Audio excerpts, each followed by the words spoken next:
target by 300,000 due to high rate of interest. And as a result of the one-off savings, this report has identified a saving of 1,250,000. Look at capital. Officers have reviewed the current capital programme to identify likely scheme start and completion dates, and as a result identified various budget realignments and savings. The capital programme has been updated for 3.6 million scheme additions and changes during the quarter. Please see table on page 15. These include an additional £4.6 million on the National Resilience Uplift Programme, 336,000 savings on hydraulic rescue equipment, £494,000 savings on various build schemes, and £127,000 savings on various IT schemes. In relation to reserves, a reserves table can be found on page 25, and this outlines the reserves movements from April to December. And members will note that there has been no drawdown or adjustments within the quarter as outlined in paragraph 7 of this report. In relation to Treasury Management, the authority continues to buy in Treasury Management service from Liverpool City Council, and some key details to note. The Bank of England voted on the 18th of December 2025 to reduce the bank rate to 3.75%. The Consumer Price Index measure of inflation fell sharply from 3.6% to 3.2% in the 12 months to November 2025. The authority envisages no new long-term borrowing will be required in 25-26, and the authority had investments of 62 million at the 31st of December 2025, and outstanding debt of 33.7 million.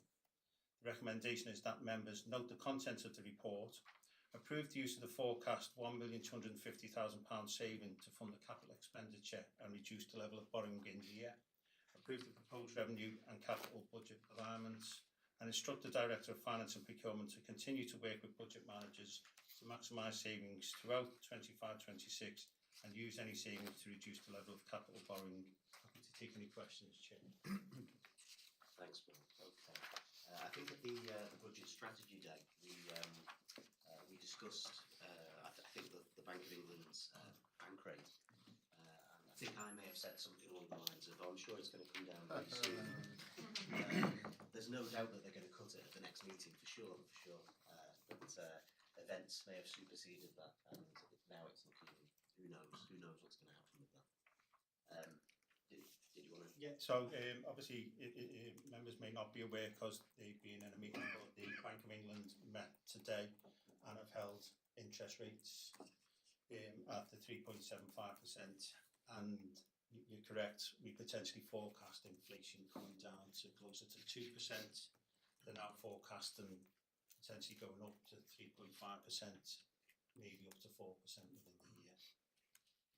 So that leaves us in no man's land, really. Don't really know what's going to happen. Councillor Makinson. Thanks, Chair. More for curiosity than anything, but on page 32 on the capital programme, with the 191,000 on the museum, now been on the authority, first got on about 8 years ago, and it's always been in the capital programme scheduled for about 3 years on, and it's always getting pushed further on. Most importantly, is any of that work safety related that we need to worry about, or is it just sort of a general refurbishment that we can do without anytime soon?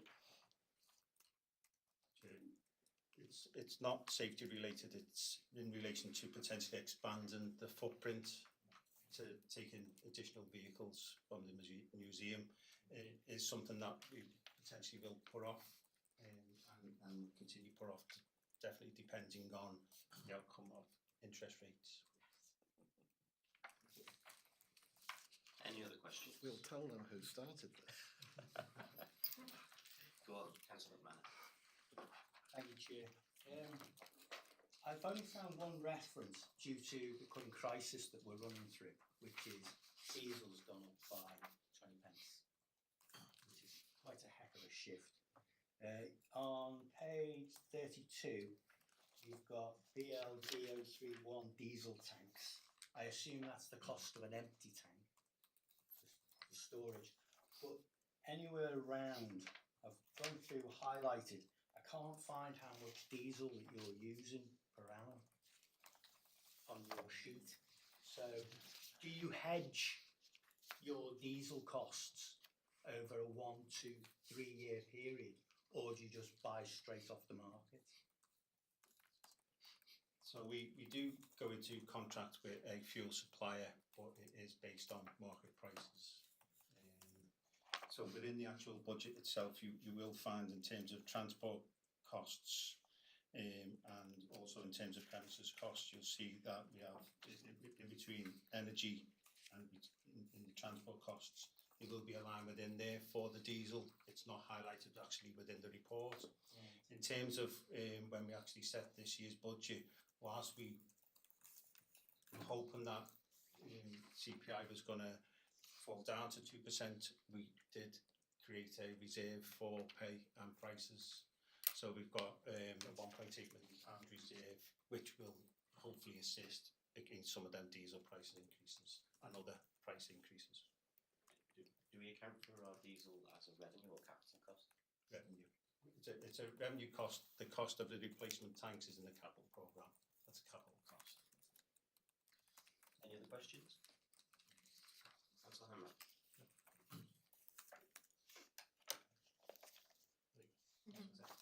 I know this takes us up till December last year, but obviously we're coming up to the end of the financial year, aren't we?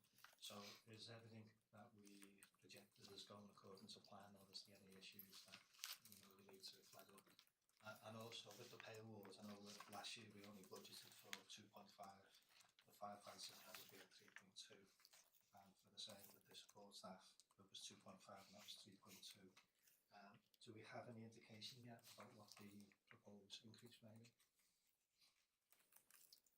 If I just pick up in terms of towards the year end, don't forecast any issues with the budget going forward for year end.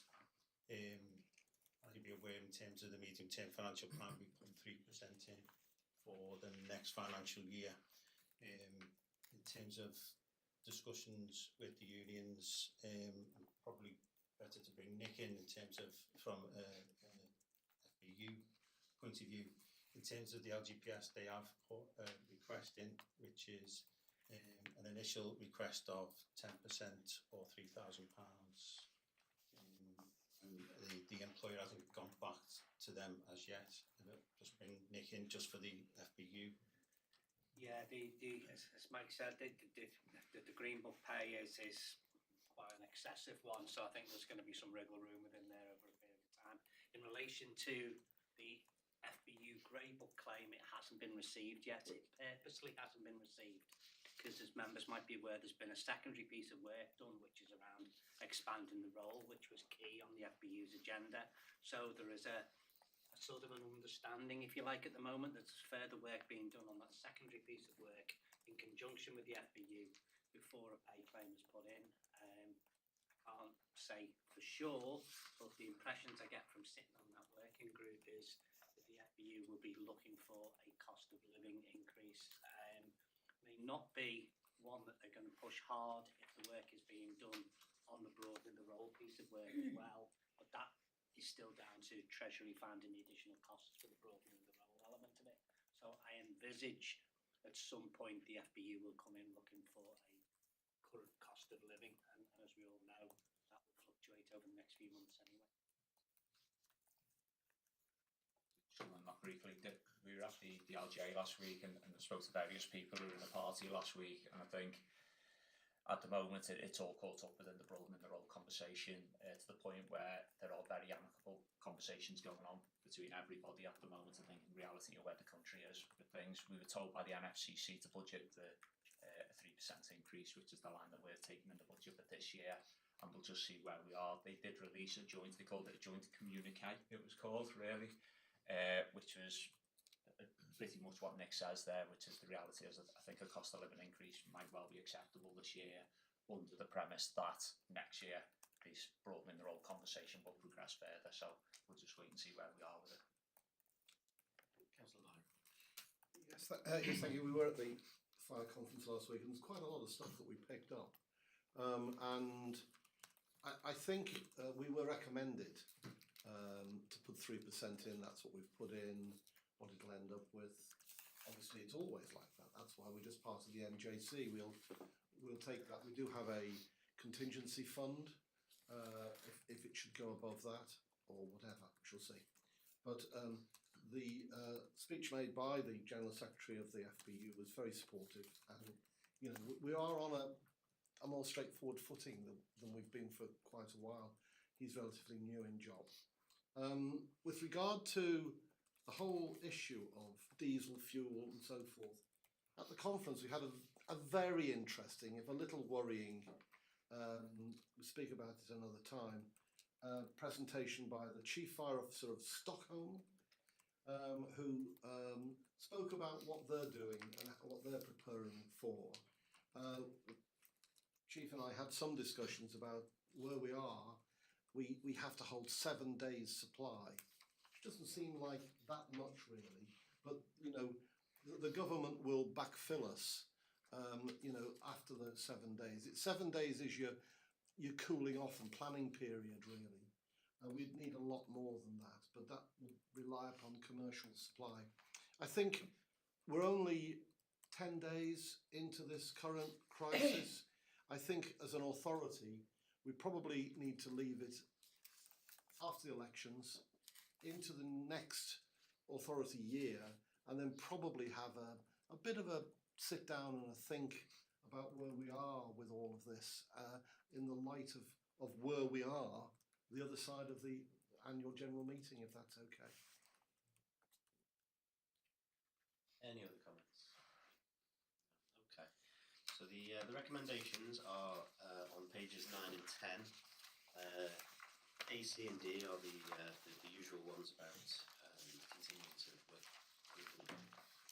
And recommendation B is about approving the forecast 1.25 million savings to fund capital expenditure and reduce the level of borrowing. So are those recommendations agreed? Agreed. Thank you. Okay, item 6, the service delivery plan for October to December. An update from the Chief.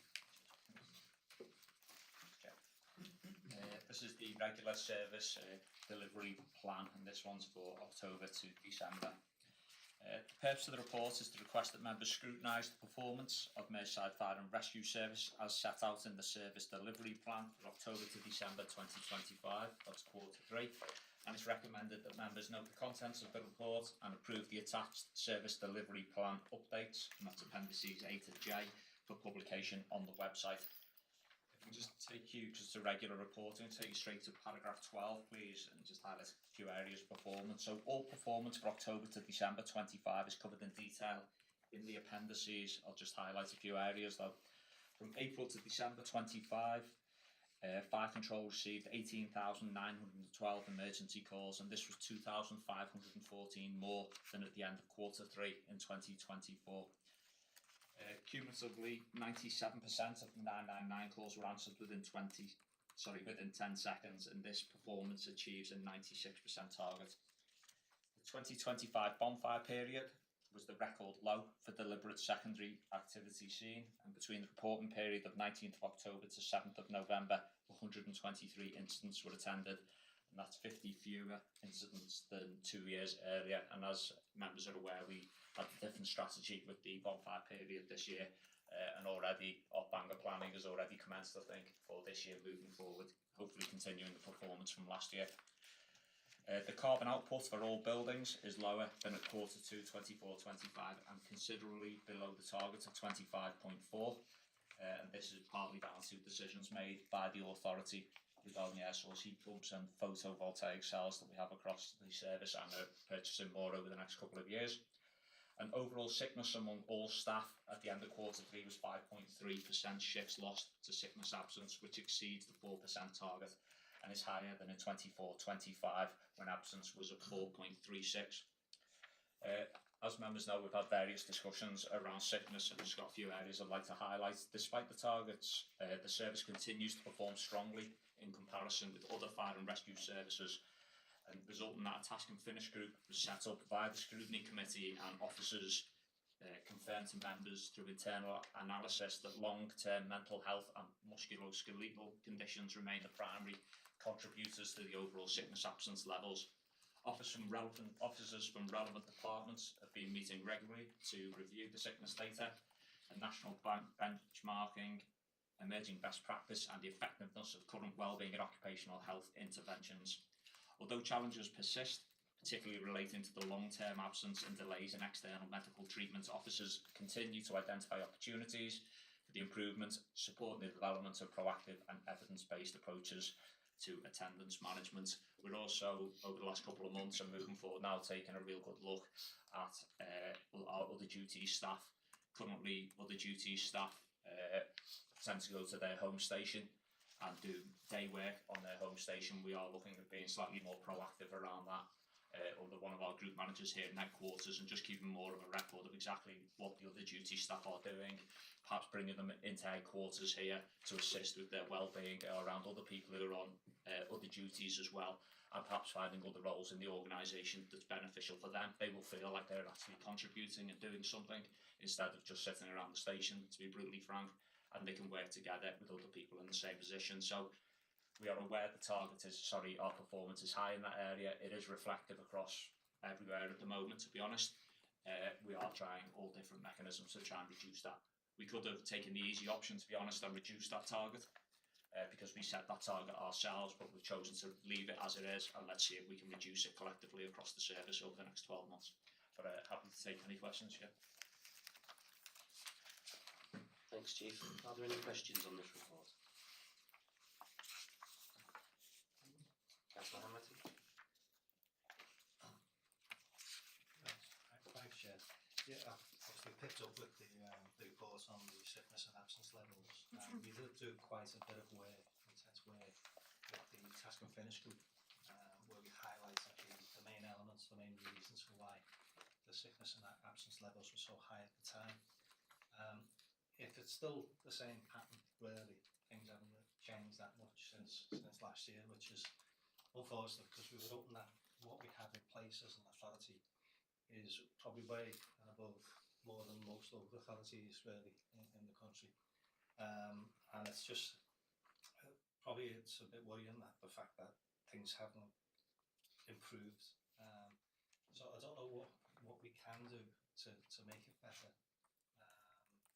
I know the support and everything, the occupational health that we give to all our staff is second to none. But obviously you want to improve things, don't you, for people's mental health as well as the ability to get back into their normal daily routine. I just wonder what we can do or what we can offer to try and reduce this. It is concerned about the mental health issues. I think we spoke about this last time, and breaking it down really to the more serious ones, and again it's the support that we offer, isn't it, really, to all our staff. So it's what we can do with that.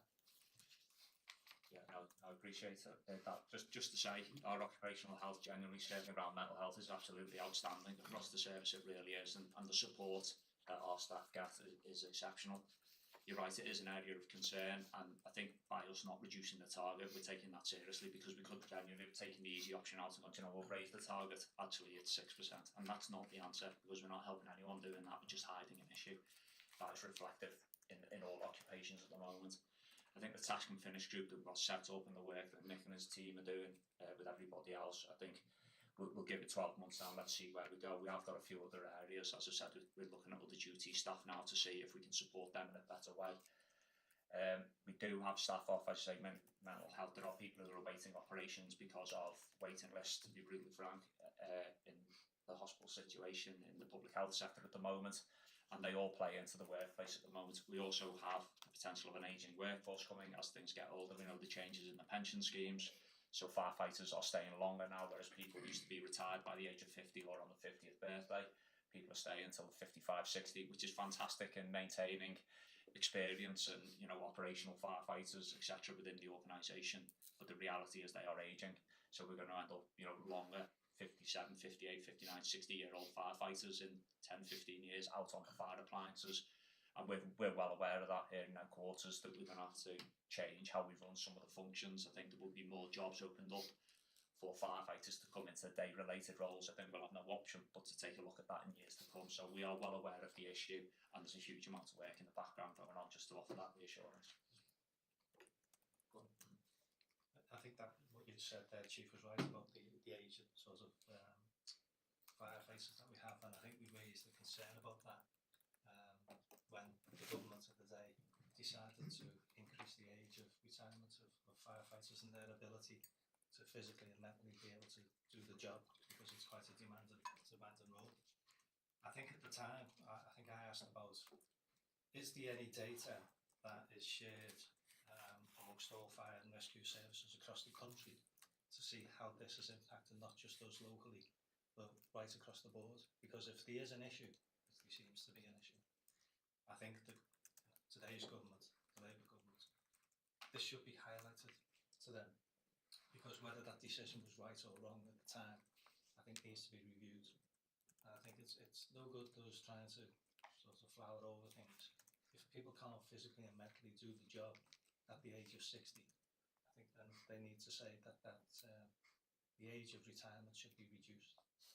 I think it's a conversation I think needs to be had. I think because we can't, to force people who can't physically do the work, it puts others at risk as well as themselves. And I think there's something that needs to be done without it just being sort of brushed under the carpet type of thing. A conversation, a debate needs to be had and collate of the information throughout the country about how this is impacting the service in general. Thanks, Dave. I do think, although absentee data is, or sickness absence data is, obviously it's sensitive, I do wonder what data is available for benchmarking, and whether that's something we can do, or whether that's something that the ministry would have to do. Just coming up, we do benchmark. We can benchmark across the wider fire rescue sector, and we do have that, and that's why we know our performance is quite strong and certainly comparable with other fire and rescue services. Whether that's gone into central government or anything in that way, I'm not sure about that, to be honest. Any other questions? Councillor McManus. Thank you, Chair. Page 43, section 7. We do not wish to discourage calls, and we cannot influence the way in which things are going. But my question was, does the fire service redirect calls when they may think it's to either police or ambulance and so on? And then there's another one after that. Not to comment on that one. So as far as we don't discourage calls from special service. We want people to ring in calls if people need our assistance. Absolutely, we'll always respond. And absolutely, yeah. If it's not for us, if we're not the lead or we're not required at the instance, we'd certainly push it over to whoever that may be it the AA, be it the RSPCA, be it the police. Yeah, we can redirect calls wherever we want to. And the second question is on page 58, following from Councillor Andretti's little information that he gave. You can see a steady increase over 9 months, comes your graph, of the number of people who are off, and it's an uptrending target. Now, my thoughts are, leading on from what my colleague said over there, what interventions do we put in place? Do we use the likes of acupuncture, massage, to get in there quickly and be able to help? Because I know that's what happened to me with my work when I was at when I am at Jaguar Land Rover. They introduced acupuncture for me. They had massage there for me. They had all these alternatives to be able to say, right, okay, we'll try and get you better without you staying off. Do we have that same mental input on it? Yeah, just to reassure members, we really do have fantastic award-winning occupational health services. So we do offer all sorts. I can't specify exactly what we do and don't have, but we offer all sorts of physiotherapy. I would think acupuncture, anything. We take a realistic view on it. It's much more important for us, and without being crude, saves money for us to have people in work. It's better for them and it's better for us. So if we can get people back into the workplace, it's absolutely something we will do. So we can arrange exactly what occupational health do on another day, but I assure you we try everything to get people back into work, and it really is fantastic. I know even with the staff, if you look at the staff surveys, etc., they will always say occupational health is absolutely outstanding. Yes, on that very point, when we set it up, as we develop the occupational health system that we have here, sometimes, you know what it's like yourself, it's difficult to access your doctor and then to get references on. The object was to break that logjam and to try and enable through our own resources, you know, reference to a doctor, reference to a physiotherapist, reference to that sort of thing. I'm not particularly sure about alternative medicines. I'm not really so au fait on that. But certainly physiotherapy and other things of that nature are offered to our staff outside of the normal NHS system. Okay, any other questions? No? Okay. So the recommendations are that we note the report and that we approve the publication on the website of the service delivery plan updates. Is that agreed? Agreed. Thank you. Okay. Item 7, service delivery plan for 26-27. Chief. Thanks, Chair.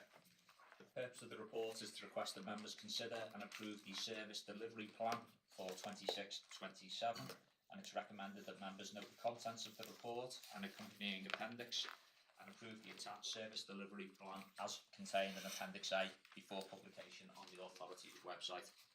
MFRA produce an annual service delivery plan to bring together in one document the annual actions arising from the CRMP and functional plans, station plans and performance indicators. And as members are aware, we're just moving into the final year of the community risk management plan, and as a service now we'll start looking and pulling together a community risk management plan for post 2027.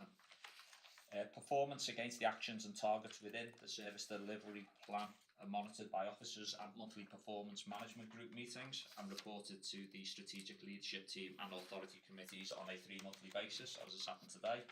And each function has produced a new functional plan for 26-27, and where appropriate to the departments concerned, the plans include actions that deliver the community risk management plan 24-27. The key strategic deliverables from the plans can be found in the new service delivery plan on page 40 of that plan, which is the important bit as we move forward into the next year. I'll say each of the directors and functional leads have been involved in the writing of the plan for their own respective directorates. We have looked to do it slightly differently this year, and that's perhaps reduce the overall scrutiny of some areas and give some responsibility back to the directors and leaders of those particular functions, but that's an internal matter, with the key areas coming back to the authority and back to the public through the service delivery plan. Happy to take any questions, Chair. Are there any questions on the service delivery plan? Councillor Hammer. Sorry, sir. It's fantastic what we're doing, similar to the previous report. I was thinking about, obviously, to get the message out there, the communications that we use, it's similar to one of the things that we've seen an increase in fires in the sort of summer period because barbecues and people using barbecues and like parks and beaches and things like that. How do we go about doing the communications, because some of the messages within the plan, we need to get out there, don't we? We need to get the message out there on a regular basis, and I just wonder how we go about that to make sure that we have themes throughout the year. Obviously, like the barbecue, similar to what we might do during bonfire periods, and just have a programme of events sort of thing to highlight it. Yep. We do, obviously we have corporate comms team here who are constantly looking at different ways that we can share information with the community of Merseyside, because it's really, really beneficial for us as an organisation to do so. So we share it on all the social media platforms. We obviously have our website itself. We have people in Deb's team who work extensively with all the different community groups within Merseyside to share everything we can, and we really do try and get the message out as best as we can on all forums at the moment. So we'll certainly keep trying. I'd like to think it's getting out there though. You know, we do really work hard in that department. Deb, would you like to come in? Yeah, so we do, in terms of themes, we certainly follow the national themes that come out from government. We also look at local themes as well. So we talked about fires that started externally but sometimes spread to the house through outdoor living fires. We reacted very quickly to that and got some comms out, video comms. One thing I will say is that our social media performs really well. High levels of engagement, very sort of talented small team who are dealing with the social media, and we do get quite a lot of feedback. So I think we react quite well, but we plan well for our social media content as well. Any other comments? Do you want to come in, Jed? Yeah, sorry. So just similar to what Deb's saying there, in terms of the NFCC calendar, there is themes, so the seasonal campaigns, but the ability to react ourselves and probably more local. Just touching on some of the Bangor work that we touched and spoke about in previous meetings. It's a good example because the refinement of Bangor this year is driven down to a kind of reward level. That's certainly what we're trying to do in terms of some of the areas that we've scrutinised this year to go, how can we drive performance, how can we have that local messaging as well as the national campaigns. Myself and the deputy were at a meeting on Monday in terms of the change from this policeman point of view back to a BCU structure. I think this gives us an opportunity internally from a prevention point of view to really focus. Mark's already on with that in terms of a little bit of a restructure, moving resources around to really where we're seeing the need. So yeah, there'll always be those seasonal campaigns that are driven nationally, and we'll obviously support them. But I think that the key for us now is to be able to react to what we're seeing in and around Merseyside from a prevention point of view, and that's certainly what we've got planned. So you'll see over the next couple of weeks a real focus around water safety, and that will be in each of the areas, and certainly some of the areas that we've seen issues historically where, through antisocial behaviour, equally where we've had some unfortunate sort of incidents of note. So it's being able to react to obviously national stuff, but also driven it down to the local level, and hopefully you'll be able to see that. And at least it's a good opportunity in line with the change with policing for us to react to that. Do you want to come back on that, Dave? Yeah, thanks. No, thanks, Jed. The other thing that I wanted to ask about is obviously with what happened with the fire up in Scotland with the vapes and the vape shop. Obviously that begs the question there about the safety of those individual premises.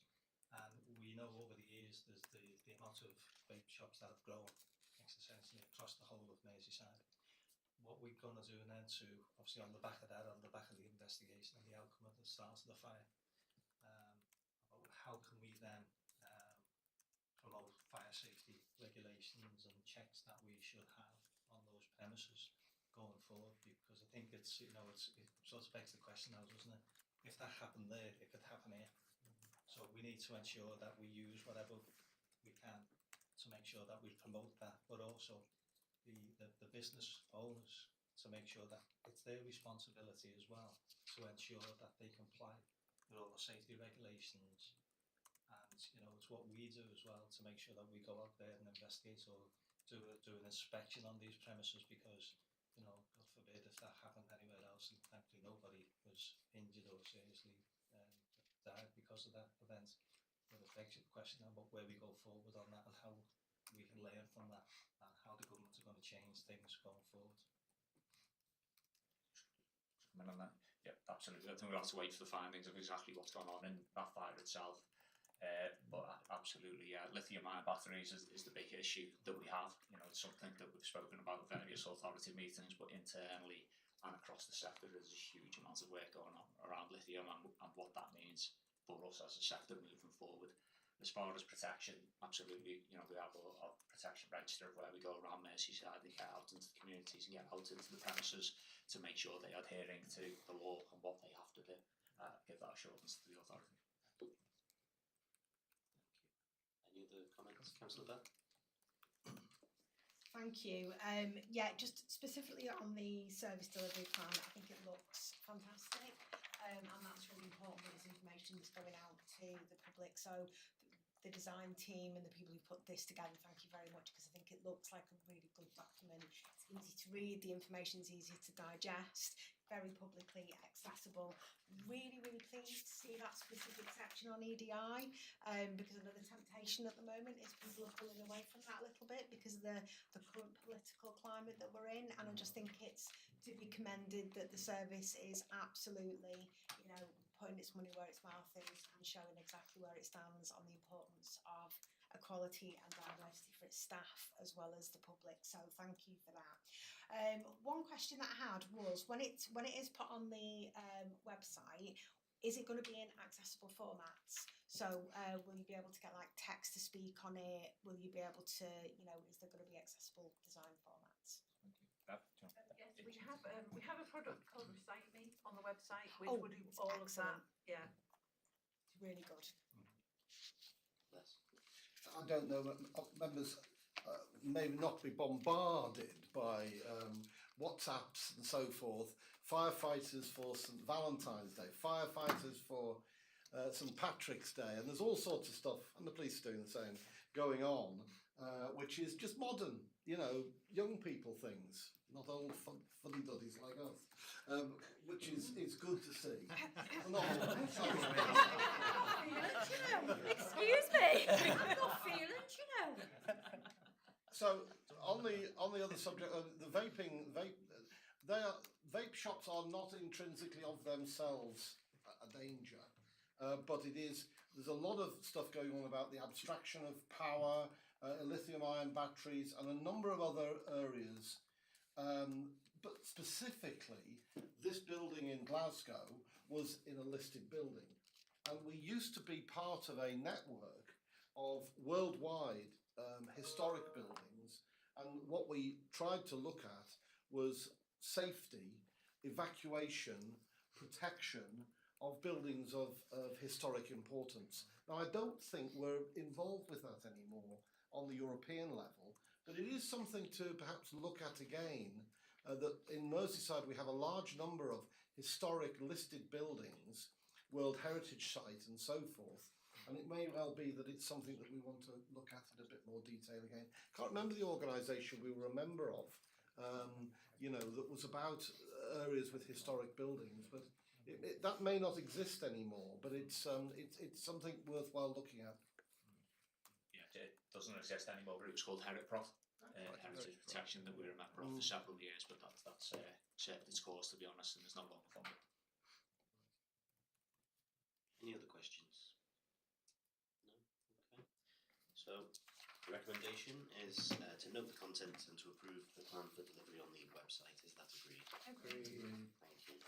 Okay, item 8. This is as part of the New Dimensions 2 programme. It's a high volume pump hose. Chief? Thanks, Chair. As mentioned, this is a paper regarding ND2, which is the externally funded National Resilience Uplift Programme, and this paper is as your role as lead authority for national resilience. The purpose of the report is to inform members of the outcome of the procurement exercise and to seek authorisation to procure 250mm high volume pump hose as part of the New Dimensions 2 programme.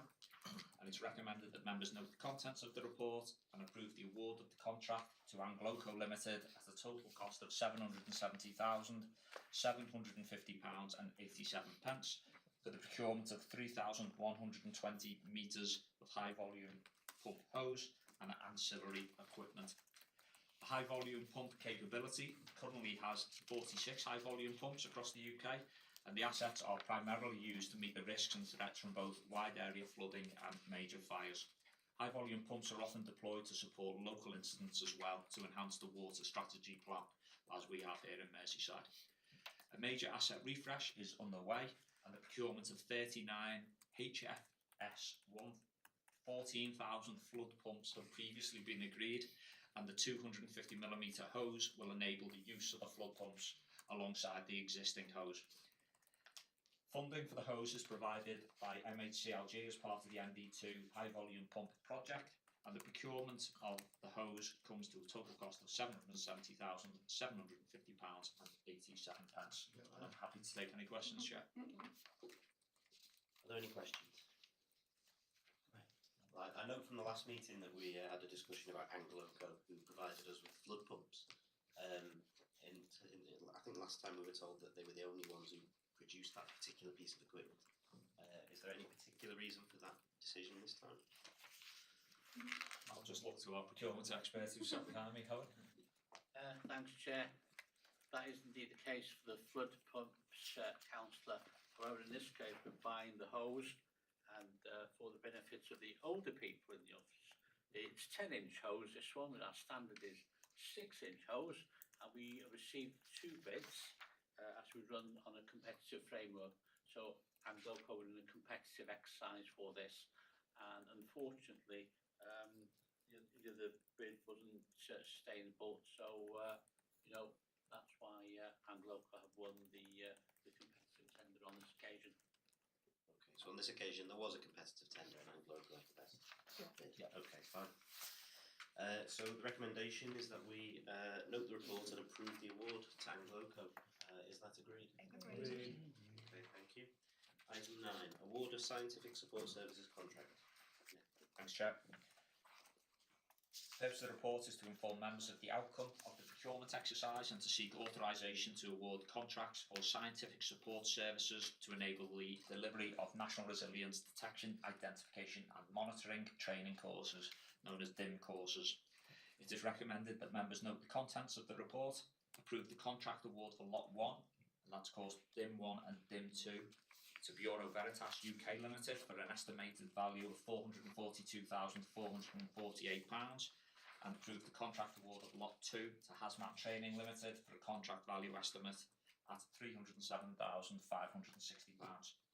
From 1st of April 2017, MFRA assumed responsibility for the management and coordination of the delivery of National Resilience Skills Acquisition and Training courses. The scientific expertise required to deliver the training courses for the DIM capability does not exist within the Fire and Rescue Service itself due to the specialist nature of the training. The contract for the delivery of DIM 1 and DIM 2 training courses for National Resilience expires on the 31st of March 2026. A procurement exercise was run and one bid was received for Lot 1, and that's DIM 1 and DIM 2 training courses, and 2 bids were received for Lot 2, and that's DIM 3 training courses. The outcome of the evaluation of the bids identified the preferred bidders as described in paragraph 11. That would be Lot 1 Bureau Veritas UK Limited and Lot 2 Hazmat Training Limited. The financial implications, the funding for the contracts for Lot 1 of 442,448 and Lot 2 307,560 are met through the National Resilience Grant provided to us by MHCLG. Happy to take any questions, Chair. Are there any questions on this item? No? No, thank you. Okay. In that case, the recommendation is that we note the report and approve the contract awards to Bureau Veritas and Hazmat Training Limited. It's agreed. Okay, that takes us on to item 10, which is an exempt item. So at that point, if we could exclude any members of the press or public, and that